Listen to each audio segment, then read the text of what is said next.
क्या आप जानते हैं कि गलत तरीके से बीपी मापने से आपका जो बीपी है वो 10 से 15 पॉइंट का उसमें डिफरेंस आ सकता है।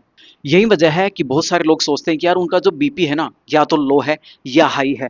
लेकिन आज की वीडियो में मैं आपको जो है step by step in detail बताने वाला हूं कि कैसे आप जो है digital blood pressure monitoring machine से अपना बीपी माप सकते हैं और वो भी हाई एक्यूरेसी के साथ। स्टेप 1 के अंदर आपको ये करना है कि किसी भी तरह की एक्सरसाइज हो या कोई भी खाना आधे घंटे पहले तक ना करें, इससे आपका जो बीपी है वो गलत रीडिंग आएगी।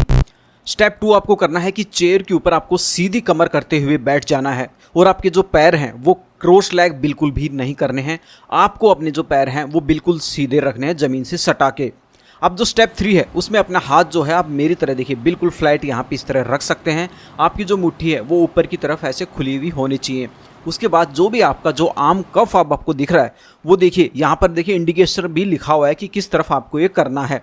ये जो इंडिकेशन लिखा हुआ है शोल्डर, इसका मतलब ये पार्ट ऊपर की तरफ रखना है और जो नीचे जो नलकी आपको दिख रही है जहाँ पे सेंसर लगा हुआ है ये आपको नीचे की तरफ करना है।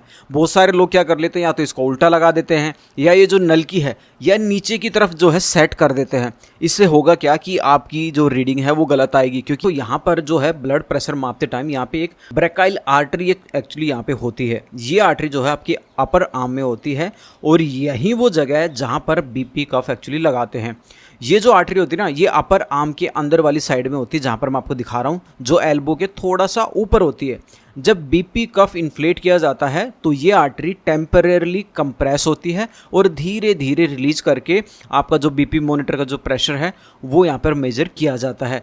इसके बाद आपको जो आपकी बीपी की मशीन है ना उसे स्टार्ट कर देना है। बहुत सारे लोगों के दिमाग में चलता है कि ये दो प्रेशर क्यों है, जैसे ऊपर वाला जो है सिस्टोलिक प्रेशर और ये डायस्टोलिक। तो देखिए जो ऊपर वाला जो है ना वो जब हमारा हार्ट कॉन्ट्रैक्ट करता है, मतलब पंप करते हैं ब्लड को बॉडी में भेजने के लिए, तो उस समय ये वाला सिस्टोलिक प्रेशर मापा जाता है। ये एक्चुअली थोड़ा ज़्यादा होता है क्योंकि हार्ट जो है वो एक्टिवली पंप कर रहा है।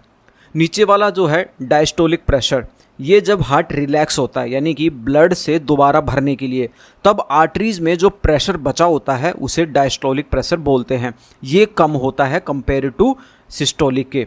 और कई जो मशीन होती हैं जैसे मेरी वाली मशीन है, इसके अंदर आप जो सबसे लास्ट में जो देख रहे हैं वहाँ पर एक्चुअली होता क्या है कि जो आपका हार्ट जो है ना उसकी कितना पंप कर रहा है 1 मिनट के अंदर वो भी दिखाता है। कई मशीन के अंदर होता है, कईयों के अंदर नहीं होता है। अब चलिए बात कर लेते हैं रीडिंग की। अब ये जो मशीन है इसके अंदर जो रीडिंग अगर आपको आ रही है, मान लेते हैं 120/80 अगर आया है, तो आप जो है यहाँ पर एक चार्ट देख पा रहे होंगे। ये जो चार्ट दिखा रखा है कि एक नॉर्मल ह्यूमन बीइंग के लिए अगर बीपी की जो रीडिंग है कुछ इस तरह की आती है तो इसका मतलब हाई है, इसका मतलब मीडियम है, इसका मतलब लो है।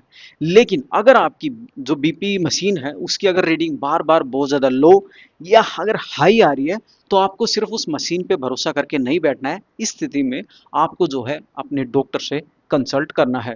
जो इस तरह की जो डिजिटल बीपी मॉनिटरिंग मशीन होती है उनकी एक्यूरेसी के अंदर जो है 5 से 10 पॉइंट जो है आप या नीचे आ सकते हैं। इसलिए आपको ये चीज़ पहले से कंसिडर करनी होगी। वहीं पर आपको जो है सिर्फ एक बार ही रीडिंग नहीं लेनी है, आपको 2 से लेके 3 बार की रीडिंग लेनी है और उनका एवरेज निकाल के आपको पता चल जाएगा कि आपकी जो बीपी की रीडिंग है वो कितनी है। तो यार आज की वीडियो में इतना ही। अगर आपको कोई भी डाउट है ना तो मुझे कमेंट सेक्शन में जरूर बताना। इसी तरह की वीडियोस के लिए हमारे चैनल को जरूर सब्सक्राइब करो। मिलते हैं नेक्स्ट वीडियो में, तब तक के लिए बाय बाय।